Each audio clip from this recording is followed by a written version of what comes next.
Guys, for today's video, I'll be sharing naman sa inyo itong top 3 na banks na ginagamit ko for my savings, my daily transaction, emergency fund, etc. So, ito yung mga tatlong banks na ginagamit ko. And na-mention ko na to sa previous video ko dahil nga sa ganito kakapal ang aking wallet, 'di ba? Napag-usapan na natin previously about the credit card, yung top 3 na madalas kong ginagamit. So again, these 3 credit card, yan, kung makita nyo, all of these 3 credit card ay ginagamit ko for straight purchases. And napaka-convenient sa akin, lalo na for online purchase, itong Z card. Pero ano ba yung top 3 na ginagamit kong mga banks to store my savings, emergency fund, and my money for my daily transaction? Ayan. So yun yung pag-usapan natin today. Samahan niyo ako. Sit back and let's discuss coming right up.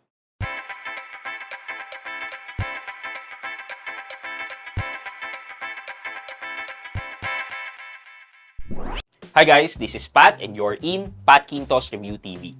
So if you're new to my channel, I do reviews about personal finance na meron akong experience or meron akong knowledge na ginawa ko na yun ng videos and playlists na makita nyo dito sa taas. At kung bago kayo dito sa channel ko, you may want to consider subscribing to my channel. Okay guys, so marami akong mga accounts, lalo na digital banks, diba? Yung mga digital banks natin or mga online banks natin, hindi nagre-require yan ng minimum maintaining balance para manatiling bukas yung ating mga online or digital bank accounts. So, sa dami nito, ano ba yung madalas kong ginagamit? So, pakita ko na lang ha. So, ito, kung mapapansin nyo, active lahat to. Credit cards and debit cards. So, paghiwalayin ko yung mga debit cards.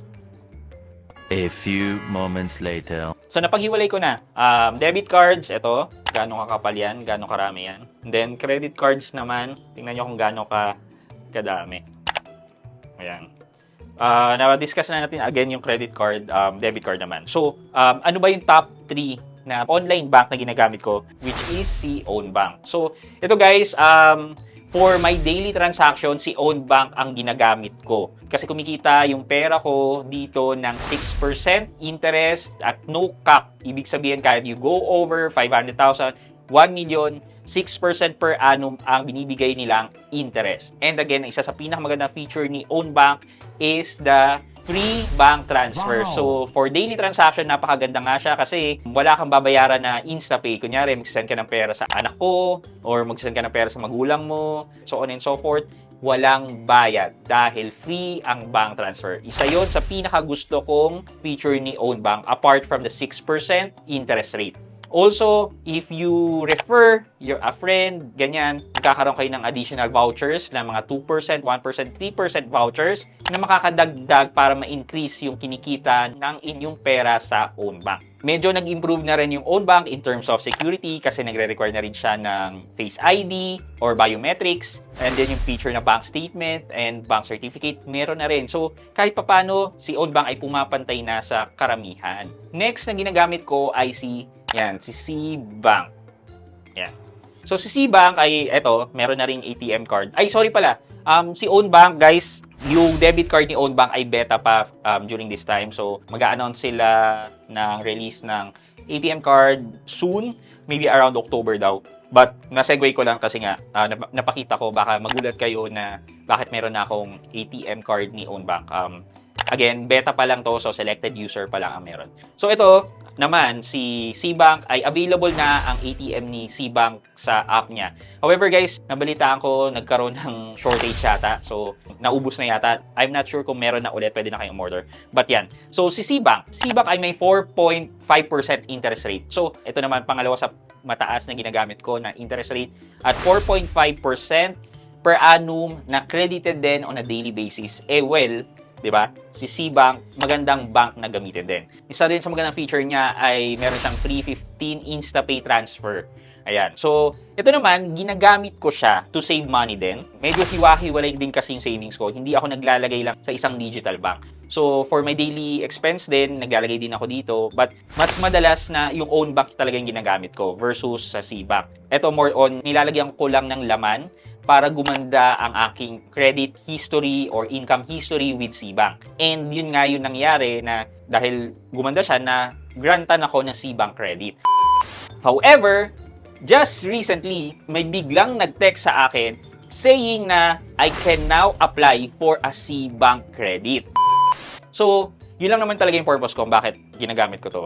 Apart from the interest, para hindi nakalagay lang sa isang bangko yung pera ko. Ayan, kinalat ko siya and napili ko nga si C-Bank. And dahil doon, gumanda yung aking internal credit score with C-Bank, kaya ako nagrantan ng C-Bank credit. Ito naman, dahil wala siyang ATM machines, pag ginamit mo to, may charge ka na around 15 to 18 pesos depending on the ATM machines, kung anong ATM machines yung paggagamitan mo. Kaya for me, hindi ko to ginagamit in terms of withdrawal. Talagang lang, for safekeeping ng ibang pera ko, savings. Also, for major utilities, dito ko kinukuha yung pambayad kasi prior na magkaroon ako ng own bank, nakaset up na yung mga account number ng mga utilities, yung mga pinagbabayaran ko. So, mas convenient sa akin na si C-Bank ang gamitin kasi nakasave na nga. Kiklik ko na lang yung pangalan nila and then I'll just pay the amount na kailangang bayaran. Yan. And kay C-Bank naman, dahil shopping ako online sa Shopee, kapag gusto ko mag-top up kay Shopee, napaka-convenient na gamitin ng C-Bank kasi nakalink na yung C-Bank account ko with Shopee. Lastly, ang traditional bank na BDO. Meron pa akong isang traditional bank, which is si BPI, but hindi ko siya nilalagyan ng malaking amount din. But most of the pera ko na pang-ipon naman sa bahay ay nandito kay BDO. Ayan. Yan. And yung sahod ko from online freelancing, dito pumapasok sa aking BDO. Actually, 3 yung BDO account ko, pero yung isang ATM ko, binigay ko sa asawa ko. Meron ako regular dollar account, which is ito. And then, meron akong BDO Kabayan Savings account, which is ito. So, and then, meron pang isang BDO Kabayan Savings. So, bali 2 Kabayan Savings. Yung isang Kabayan Savings in US dollar, and then, ito namang isa ay in peso. Okay. So, explain ko. Hindi ako napili kong bank to save para sa pagbili namin ng bahay. Ang bakit? Kasi napaka-convenient niya para sa akin na dito ko na ipasok lahat ng sinisweldo ko. From freelancing na pumapasok sa PayPal. Si BDO kasi na dollar account ko, dollar kasi yung sinisweldo ko for both na trabaho ko. So, from PayPal, na link ko siya na instead na i-encash ko from PayPal na maging peso, na malaki ang charges, dumidiretso na siya dito sa aking BDO debit. Yun nga lang, kapag bumaba ang dollar, yun ang di maganda. But at least, I have the liberty na pwede kong i-withdraw in dollar. Pupunta nga lang ako sa branch para i-withdraw in dollar or i-withdraw using these ATM sa mga ATM machines converted na into peso at prevailing rate. Ito namang Kabayan Savings, this is also a dollar. Ito kasi na-open ko na unang-una. Tapos sabi ko sayang yung na-build kong credit history or banking history with this one. Alam ko kasi na mas okay na meron kang banking history kasi kapag nakapag-build ka ng relationship mo with the bank, malaki ang chance na o-offeran ka or pwede kang ma-approve for a bank loan kung gusto mo mag-bank loan, auto loan, yan.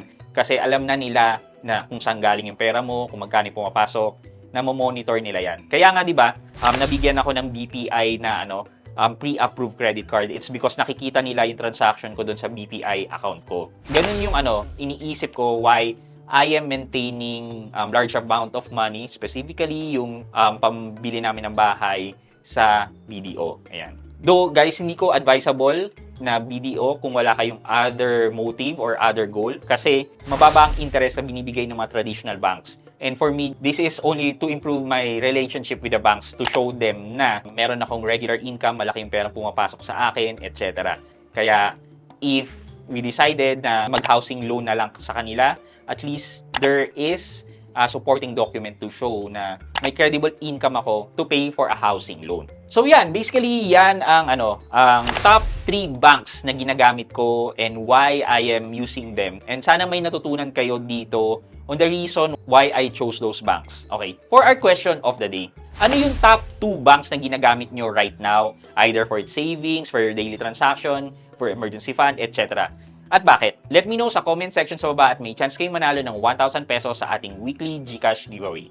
Yun lamang po for today's video, but before we end this video, mag-shoutout po muna tayo at shoutout kay at Celine Bunaw 9355. Sabi niya, maraming salamat sa mga kaalaman mo, Sir Pat, na wala kami. Napakalaking tulong sa katulad kong gustong malaman ang ganitong nasa mahigpit na pangangailangan. Thank you so much. Keep it up. God bless. More knowledge. at Celine Libunaw 9355. Shoutout po sa inyo at maraming salamat po sa panonood at pagsuporta. Maraming salamat po na na-appreciate nyo yung mga content na ginagawa ko.